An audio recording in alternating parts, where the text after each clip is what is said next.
vierge ponine pasa boye silanga te na koma sije ya litio tongo pokwa na lamuka na bonde l'avenir agadi bobolo elati libota mokonzo zali wapi osimba nyonso na nzela na liloba na telikia ma vie dépend de toi ngongo ma vie dépend que de toi ma vie dépend que de toi Nzambe apambola balandi na biso ya chaîne na biso Océan du Congo o molongo mobimba bandeko pe bazwi nzela ya kolanda kangai na direct na Facebook Nzambe apambola bino wa bino ndeko Révérend Didier Lompinga sango mokonzi na émission to sambela elongo toye lisusu pa na bino lelo kosilisa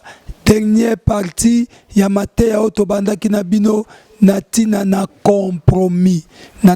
compromis yango lelo tozosilisa mateya wana tolobaki compromission eza ba alliance moko satanico diabolique ba alliance moko mabe pona ko détruire bomoi ya mutu aza na Nzambe yango toye pa ina biso ko lobela biso tozobeta histoire ya Moïse ndenge tolobaki tokende lombangu na Bible kotanga lelo na mokanda na Exode chapitre nango 11e verset 1er. Exode chapitre 11e verset 1er totangi na kombo na Yesu. L'Éternel dit à Moïse, je ferai venir encore une plaie sur Pharaon et sur l'Égypte. Après cela, il vous laissera partir d'ici. Lorsqu'il vous laissera tout à fait aller, il vous chassera même d'ici. 12. Parlez au peuple.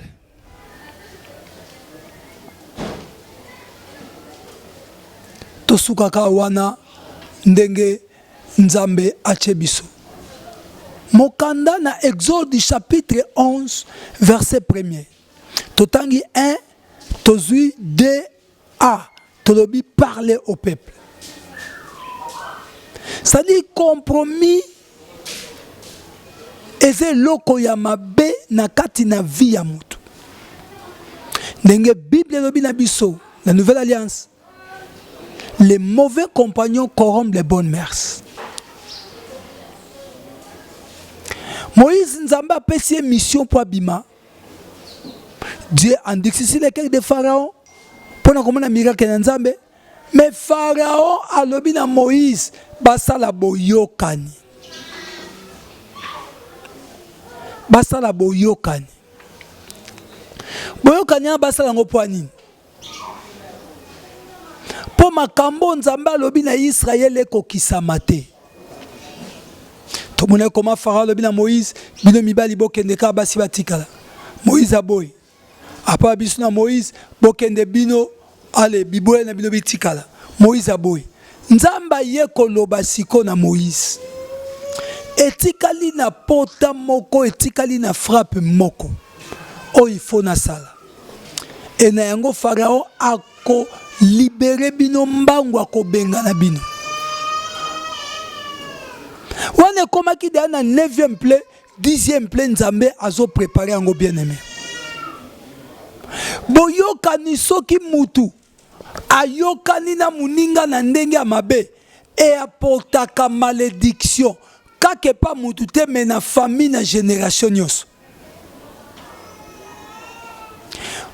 Quand le diable vient pour na koluka kosala ba alliance satanico diabolique na biso a présenter biso kabilo kamalamu liboso. Ayaka toujours comme ça na lingi ola nanga malamu na zwe biso malamu makambo comprendre la dimension nyos tout. Le diable n'est pas notre ami. Bien-aimé, moi j'ai compris une chose. Quand je suis faible, c'est le diable qui vient me pousser en fait que na comme ma casse na sambela. Parce que la chair est tellement faible. Je m'explique. Le diable akoya kokotisa makanisi mabe na kati na ngai. Olinga na omwasi. Yiba na ombongo. Kosa na yo. Okosenga ka pardon pa nzambe. Quand je vois des choses pareilles, bandio ya na kat la mutema na ngai. Deuxième niveau bandiko ba na kat la ngai. Je comprends que j'étais faible. Nazongeli vie à prière. Le diable veut seulement pour nous tenter pour na comme mekabiso. Aye koloba na Moïse, bokende ka bino. Mibal, botika basi na bana. Il savait au moins que Moïse a otika la kondimate. Aye koloba na Moïse, bokende ka sie, mais botika bozui na bino. Il savait au moins que Moïse a otika la kolingate. Tangwa komi na suka. Dieu dit Moïse, voilà maintenant le temps. Mais dans ta vie, ce qu'on fungoli porte que le diable a kota. Tangu le diable a kokoma na suka, ton Dieu viendra pour agir. Ton Dieu viendra pour agir. Dans cette histoire, il y a Bana Israël. Vous savez, quand on n'aime pas lire la parole de Dieu, c'est petit à petit, nous glisser, babouzo bezokota. Dieu parle à Moïse à l'obi bien. Moïse est tika li plaît moko. Et ce plaît là c'était quoi? Et ça le premier né. Il y a Égypte Mobimba. Dans le premier né il y a Sili, il y a Soso, il y a Mpese, il y a Kinsekwa. Dieu préparait quelque chose. Oye koningisa Égypte Mobimba. Nazo yebisa yo. Toi qui resteras ferme, yo mutoza ferme. Dieu prépare quelque chose. Oye koningisa naka ya ba adversaire na yo. Parlez un peu des alliances. Oye be loko zo boma biso na sena moyo za boyokani.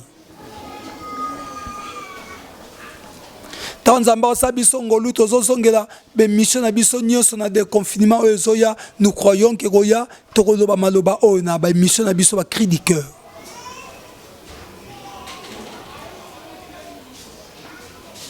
Omoni phénomène moko zo le kamiko na TV. Soko kebe ba filmer, ba ye ba bimisi, ba filmer, ba bimisi. Tala comment le diable a zo compromettre vie ya bato.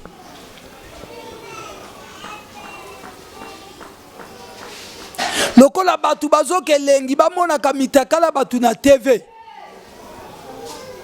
Batu pe ba komo sala ngo ya ba G po batu ba sepela. Le diable azo mema biso na ba distraction moko inutile. Abina Moïse bino mibali bokende.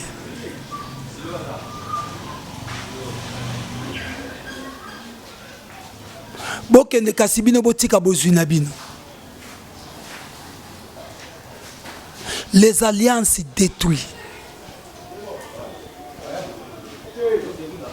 Et le que détruit même beaucoup na biso Congo za ba alliance. O ba to ba traiter.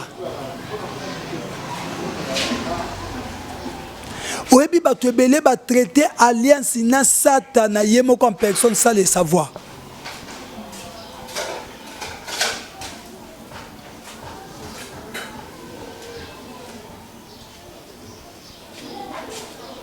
Basa na nzambe tokenda ko traiter alliance mama mona makala wa boke boyoka nika yoka ne bayokala osombi plateau maki ya pembe oeli boso église otimoli yango okundi ba maki wana osali alliance na Satan tala batu bayebe une église okoma ko sa service ya ko sukola basi yo ndo koma loke yo olio zalo ya kosuka mitu yo sukola kabasi nzoto mobimba okoma ko sa prière ya Eli na façon na yo zolo na zolo esoki Élysée zolo na zolo munoko na munoko ni na nini yo tala comment le diable azo mema biso na ba compromission.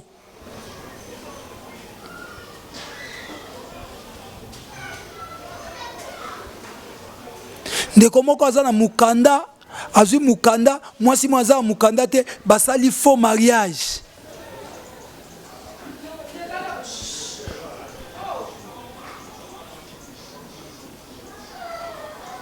Kerim Kana Fatima Goul. Vie à compromis, ça vie ma bé bien aimé nazo bango penza l'émission to sambele longo vie waneza mabe to longwa na kati na bo tala basala ka alliance basala ka boyoka ninando kite.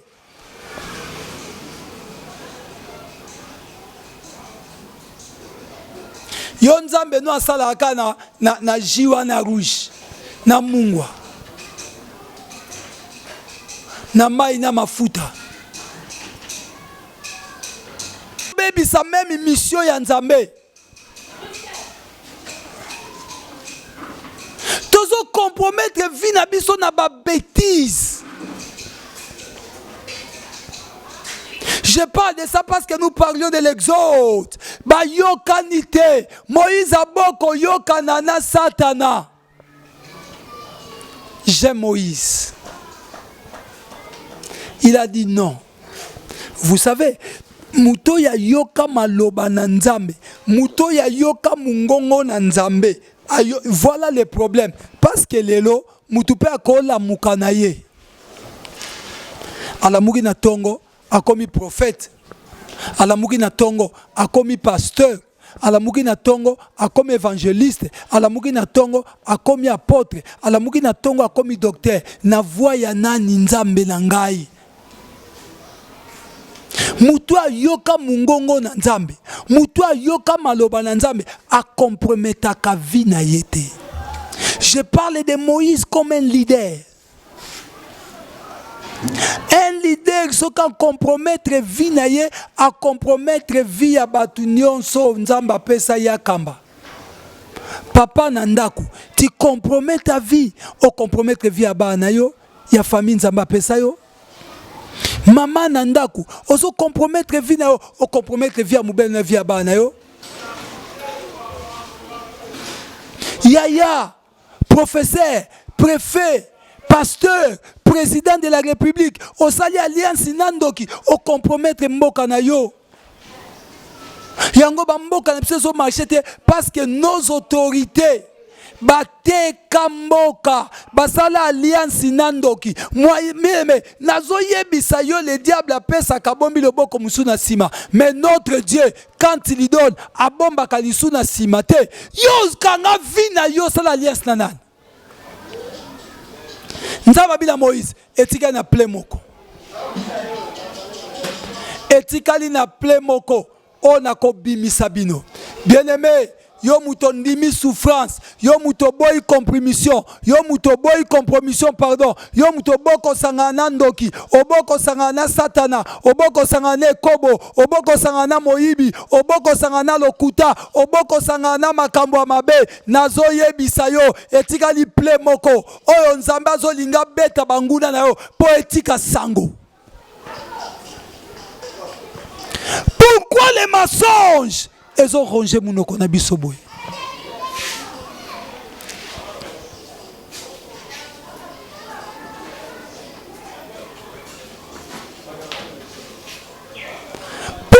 Pourquoi? Nzambe si Moïse, je m'excuse. Tout en ngono parce que nazo lingango suming. Ok, merci. Ba osala ngata. Nzamba sunga pardon mon konzilangai. Tout en ngonan. Exode chapitre 11e. Tout en opposé lengi makasi pardon. Verset dans le cas premier. Yoka makambezo banabiso. Exode yango. Elobi. L'Éternel dit à Moïse: je ferai venir encore une plaie sur Pharaon et sur l'Égypte. Après cela, il vous laissera partir d'ici. Lorsqu'il vous laissera tout à fait aller, il vous chassera même d'ici. Et Nadé, alors parle aux enfants d'Israël pour que chacun demande à son voisin et chacune à sa voisine des vases d'argent et des vases d'or. Quand le diable veut te libérer,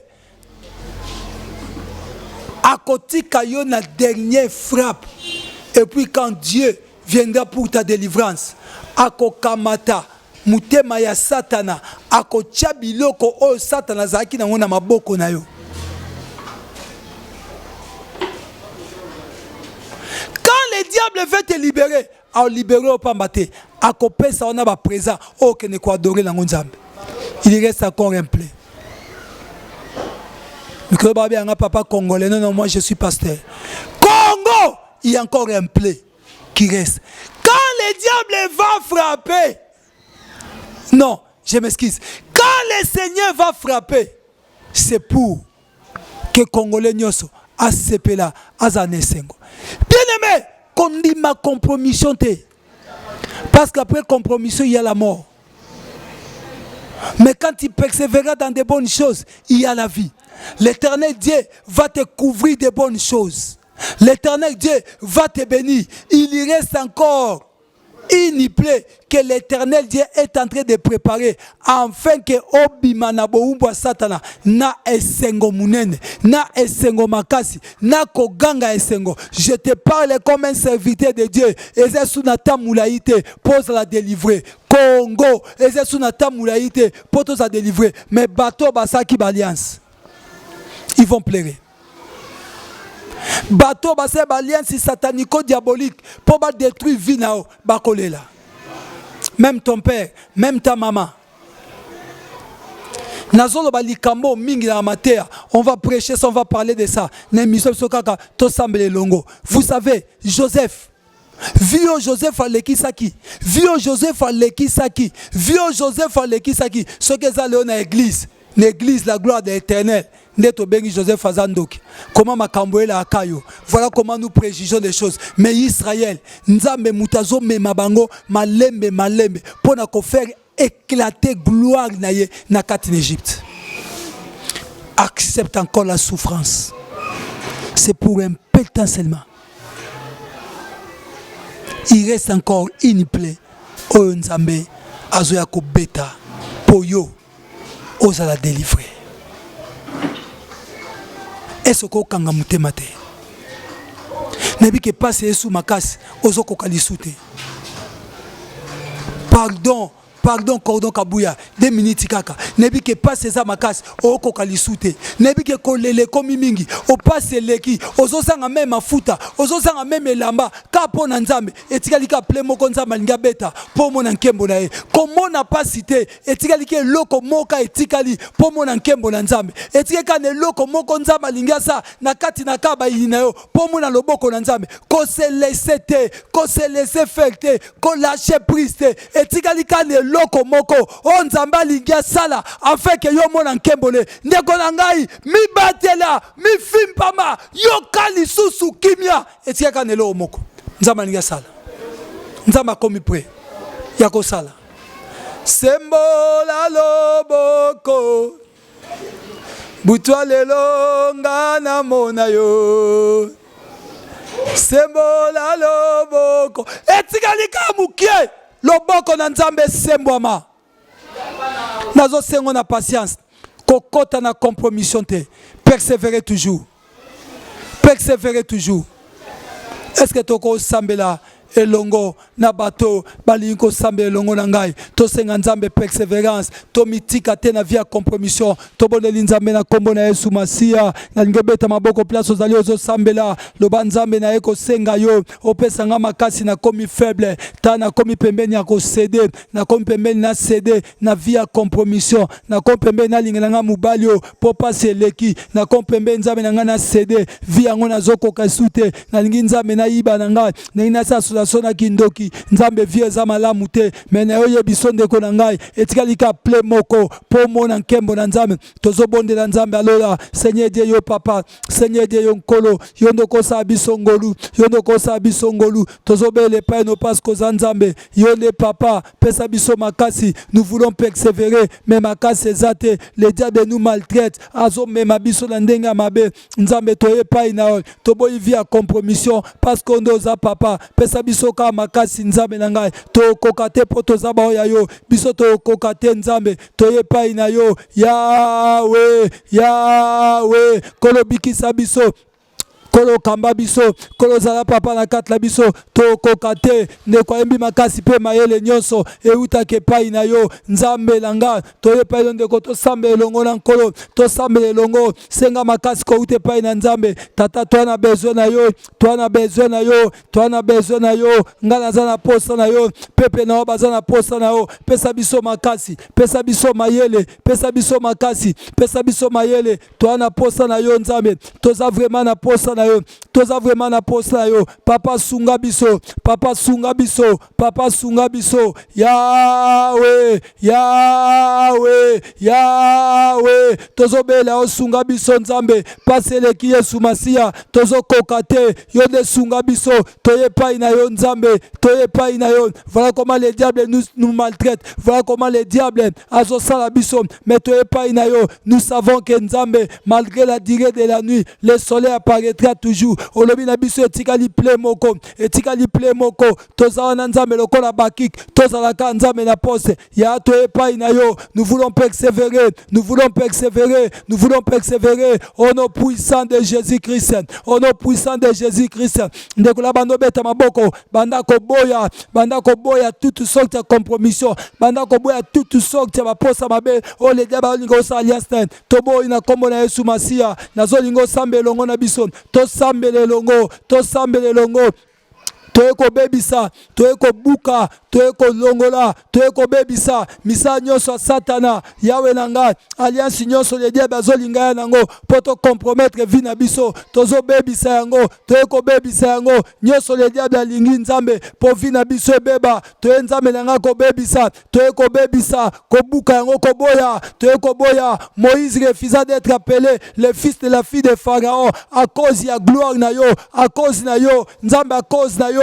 Tozondi manzambe, tozande toza, tozondi manzambe, tozande toza, toeko bebisa, misa nyonso satana, toeko bebisa, toeko buka, toeko bebisa, misa nyonso satana, oeza nzambe te, toeko bebisa ngo, toboyi vi na biso, tolingi to compromettre ngo te, toboyi na kombo na Yesu Masia, na kombo na Yesu Masia. Ndeko na ngai, tozo bonde la siko, tozo sambela kakelongo, tozo bona nzambe oba liloba na ye ekokisama na kati na biso, liloba na ye ekokisama na kati na biso, tobondeli nzamba lola, c'est toza besoin liloba na yo ekokisama kati na biso, liloba na yo ba promesse na yo ekokisama kati na biso, liloba na yo yango nde zanzela lobiko po na biso. Toza na posa na yo, toza na posa to yamba yo, toza na posa to saela yo, toza na posa to bila yo, toza na posa na yo, toza na besoin liloba na yo, liloba na yo ndeza liloba ya bomoi yango epesaka biso nzela. Yawe toza posa liloba lo ekokisama na kati la vie na biso, libota na yo nzambe, toza na posa nango, que ta parole soit oui et amen dans nos vies, que l'accomplissement de ta parole est à partager à vie na biso. Nous avons besoin de toi, oh my God. Nzambe na ngai, tata na ngai, yokela ngai, poza nzambe, tobeleli yo, Yahweh, Yahweh, Yahweh, Yahweh, Yahweh, Yahweh. Toeko boya nzambe na ngai, so posa na biso eza maloba na yo kokisama, bila bomo na biso poza nzambe, Yahweh. Tobeleli yo poza papa, tobeleli yo ndeko na ngai, tobeleli yo nzambe na bomo, tolobi nzambe bila kano bikokisama na kati na biso, na kombo na Yesu Masia.